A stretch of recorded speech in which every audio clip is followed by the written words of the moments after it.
സാമുവേലിൻ്റെ പുസ്തകം 22-ാം അധ്യായം.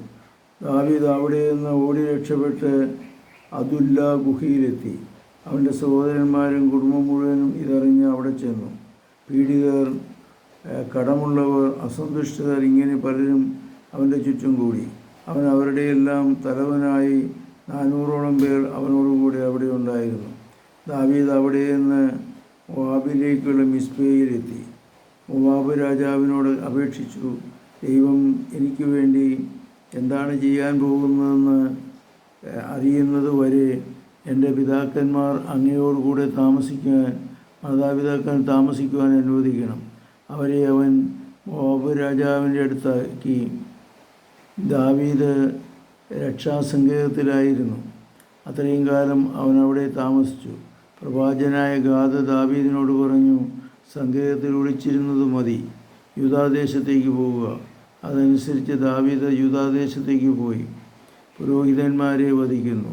ദാവീദിനെയും കൂട്ടാളികളെയും കണ്ടെത്തിയെന്ന് സൗൽ അറിഞ്ഞു.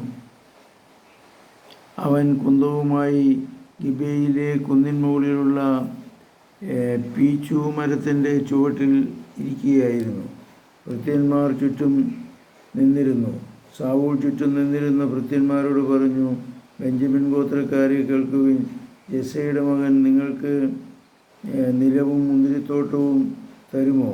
നിങ്ങളെ സഹസ്രാധിപന്മാരും ശതാധിപന്മാരുമാക്കുമോ?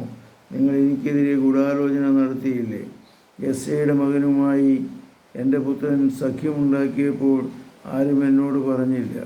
അവൻ എൻ്റെ ദാസനായ ദാവീദിനെ എനിക്കെതിരായി തിരിച്ചു വിടുകയും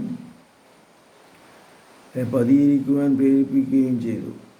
നിങ്ങളിൽ ഒരുവൻ പോലും എന്നോട് പറയുകയോ എന്നോട് സഹതപിക്കുകയോ ചെയ്തില്ല. അപ്പോൾ സാവൂളിൻ്റെ ഭൃത്യന്മാരുടെ അടുത്ത് നിന്ന് എദോമ്യരായ ദോമേഗ് പറഞ്ഞു, യെസ്സയുടെ മകനെ ഞാൻ കണ്ടു. നോബിൽ വെച്ച് അഹീബൂദിൻ്റെ പുത്രൻ അഹീമലേക്കിൻ്റെ അടുക്കിലേക്ക് അവൻ വരികയായിരുന്നു. അഹീമലേക്ക് അവന് വേണ്ടി കർത്താവിനോട് പ്രാർത്ഥിച്ചു. അവന് ഭക്ഷണവും ഫിലിസ്തീനായ ഗോലിയാത്തിൻ്റെ വാളും കൊടുത്തു. രാജാവ് അഹീബത്തിൻ്റെ മകനും പുരോഹിതനായ അഹീമലേക്കും അവിടെ പിതൃഭവനത്തിലുള്ള എല്ലാവരെയും നോബിലുള്ള എല്ലാ പുരോഹിതന്മാരെയും ആളയച്ചു വരുത്തി. സൗൽ പറഞ്ഞു, അഹീബത്തിൻ്റെ പുത്ര കേൾക്കുക, പ്രഭു സംസാരിച്ചാലും പ്രതിവചിച്ചു. സൗൽ ചോദിച്ചു, നീയും ജെസ്സയുടെ മകനും കൂടി എനിക്കെതിരായി എന്ത് ഗൂഢാലോചന നടത്തി? നീ അവന് അപ്പവും വാളും കൊടുത്തു. അവനു വേണ്ടി കർത്താവിൻ്റെ ഹിതം ആരായുകയും ചെയ്തില്ലേ? അതുകൊണ്ടല്ലേ അവൻ ഇന്നും എനിക്കെതിരായി പ്രവർത്തിക്കുന്നത്? അഹീമലേക്ക് പറഞ്ഞു, അങ്ങയുടെ സേവകന്മാരിൽ ദാവീദിനോളം വിശ്വസ്തനായി വേറെ ആരുണ്ട്? അവൻ അങ്ങയുടെ മരുമകനും അംഗരക്ഷകൻ്റെ അധിപനും അങ്ങയുടെ ഭവനത്തിൽ ആദരിക്കപ്പെടുന്നവനുമല്ലേ? അവനു വേണ്ടി ദൈവത്തോട് ആരായുന്നത് ആദ്യമല്ല. രാജാവ് ഈ ദാസൻ്റെയോ പിതൃഭവനത്തിൻ്റെയോ മേൽ കുറ്റം ആരോപിക്കരുതേ. ഈ ദാസൻ ഇതൊന്നും അറിഞ്ഞിരുന്നുമില്ല. രാജാവ് പറഞ്ഞു, അഹീമലേക്ക് നീയും നിൻ്റെ കുടുംബവും മരിക്കണം. രാജാവ് അടുത്തു നിന്ന് അംഗരക്ഷകരോട് ആജ്ഞാപിച്ചു, കർത്താവിൻ്റെ ആ പുരോഹിതന്മാരെ കൊന്നുകളയുക. അവരും ദാവീദിനോട് ചേർന്നിരിക്കുന്നു.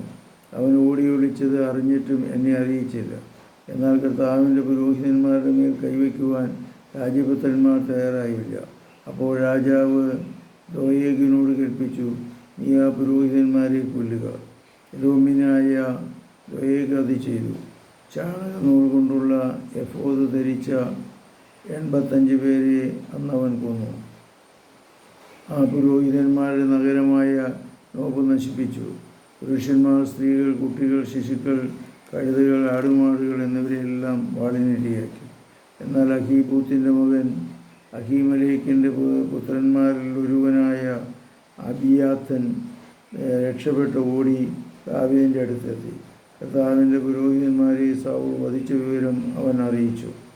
ദാവീദ് അബീമേലെക്കിനോട് പറഞ്ഞു, അദോമ്യനായ ദോയേഗ് അവിടെ ഉണ്ടായിരുന്നില്ലെങ്കിൽ അവൻ തീർച്ചയായും സൗലിനോട് പറയുമെന്ന് അന്നു തന്നെ ഞാൻ മനസ്സിലാക്കിയിരുന്നു. നിൻ്റെ പിതൃഭവനത്തിൽ എല്ലാവരും മരിക്കുന്നത് ഞാൻ കാരണമായി. ഭയപ്പെടേണ്ട, എന്നോടുകൂടെ താമസിക്കുക.